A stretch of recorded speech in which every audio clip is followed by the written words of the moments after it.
Hello everyone, welcome back to my channel English by Chhavi sir channel पर आप सभी viewers का स्वागत है। तो दोस्तों, आज मैं डिस्कस करने जा रहा हूँ MA first semester English literature के पेपर 4 प्रोस से फ्रांसिस बेकन का लिखा गया एक ऐसे of marriage and single life का critical appreciation.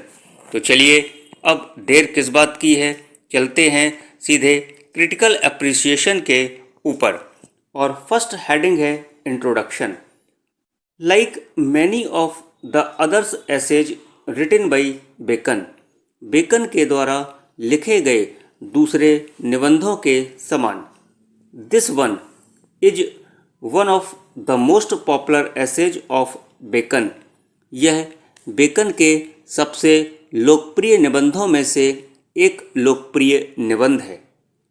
It deals with, ये हमें बताता है some of the most common experiences of human life, यह हमें ह्यूमन लाइफ के मोस्ट कॉमन अनुभवों के बारे में बताता है।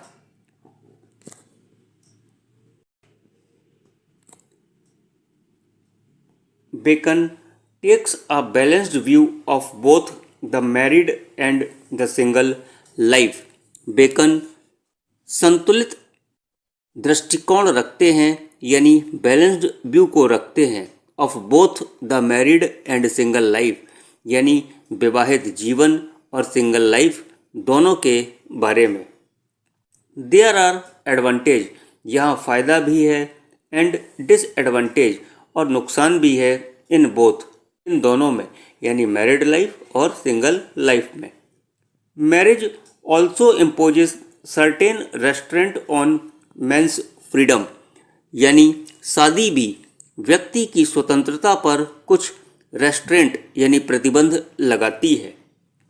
एंड येट, और फिर भी, ए मैन, एक जो व्यक्ति होता है, who has wife and children, जिसके पत्नी और बच्चे होते हैं, is more affectionate and less cruel than a man who has remained single, यानी वह उस व्यक्ति की तुलना में अधिक अफेक्शनेट होता है, यानी अधिक स्नेही होता है, और लेस क्रूअल, और कम निर्दयी होता है, हु हैज रिमेन्ड सिंगल, जो हमेशा सिंगल बना हुआ है।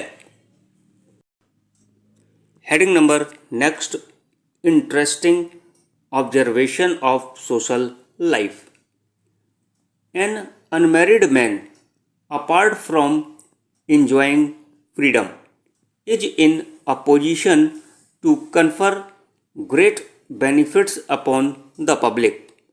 एक अनमैरिड मैन यानी अविवाहित व्यक्ति स्वतंत्रता का आनंद लेने के अलावा जनता को लाभ प्रदान करने की स्थिति में भी होता है।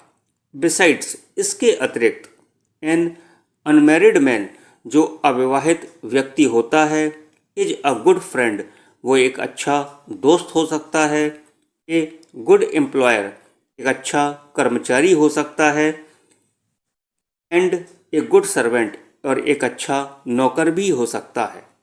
दो, यद्यपि, he may not be a good citizen, लेकिन वो एक अच्छा नागरिक नहीं हो सकता है। A clergyman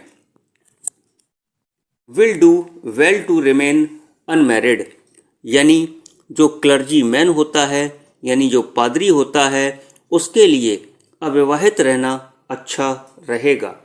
when a soldier will fight better, जबकि जो एक सोल्जर होता है, जो सैनिक होता है, विल फाइट बेटर, वो अच्छे से लड़ाई लड़ेगा।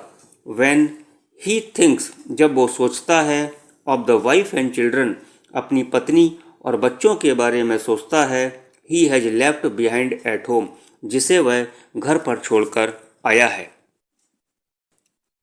Heading number next, interesting observation of personal life. Bacon makes certain interesting observations about the nature and behaviour of women, यानी बेकन ने वुमेन के नेचर और बिहेवियर के बारे में कुछ दिलचस्प बातें बताई हैं। ए चेस्ट वुमेन, जो एक पवित्र महिला होती है, फील्स प्राउड, वो गर्व महसूस करती है, ऑफ हर चेस्टिटी, अपनी पवित्रता पर गर्व महसूस करती है। A wife will be faithful, एक पत्नी हमेशा से फेथफुल रहेगी यानी वफादार रहेगी, एंड ओबीडियंट, आज्ञाकारी रहेगी, टू हर हस्बैंड, अपने पति के प्रति। इफ, यदि, he has impressed her with his wisdom, यदि वो अपनी पत्नी को अपनी विजडम के द्वारा इम्प्रेस्ड कर दे। हेयर बेकन पॉइंट्स आउट, यहाँ पर बेकन बताते हैं कि a wife is a mistress, एक जो पत्नी होती है वो मिस्ट्रेस होती है यानी गृहिणी होती है। व्हेन हस्बैंड इज यंग, जब उसका पति यंग होता है। Bacon rounds of the essay, Bacon इस ऐसे को राउंड ऑफ करते हैं यानी समाप्त करते हैं, बाय पॉइंटिंग आउट, ये कहते हुए कि bad husbands often have very good wife, कि जो बैड हस्बैंड्स होते हैं यानी जो बुरे पति होते हैं उनकी पत्नियां अक्सर अच्छी हुआ करती हैं। Heading number next, ideas of practical wisdom. Practical wisdom मतलब व्यवहारिक ज्ञान। It is clear from the above analysis, यह स्पष्ट है ऊपर दिए गए एनालिसिस से यानी विश्लेषण से, कि the ideas expressed in this ऐसे, इस ऐसे में जो विचार एक्सप्रेस्ड किए गए हैं, जो व्यक्त किए गए हैं, are of great practical wisdom, वो एक महान व्यवहारिक ज्ञान है। दीज आर आइडियाज, ये विचार ऐसे विचार होते हैं, दैट, कि कैन बी अंडरस्टूड, कि इनको समझा जा सकता है, एंड अप्रिसिएटेड, इनकी प्रशंसा की जा सकती है, even by the ordinary reader, यानी साधारण पाठकों के द्वारा। There is nothing very philosophical, यहाँ कुछ भी फिलोसफिकल नहीं है यानी कुछ भी दार्शनिक नहीं है, और वेरी प्रोफाउंड, और कुछ भी गहरा नहीं है, about the ideas of this ऐसे, इस ऐसे के आइडियाज के बारे में।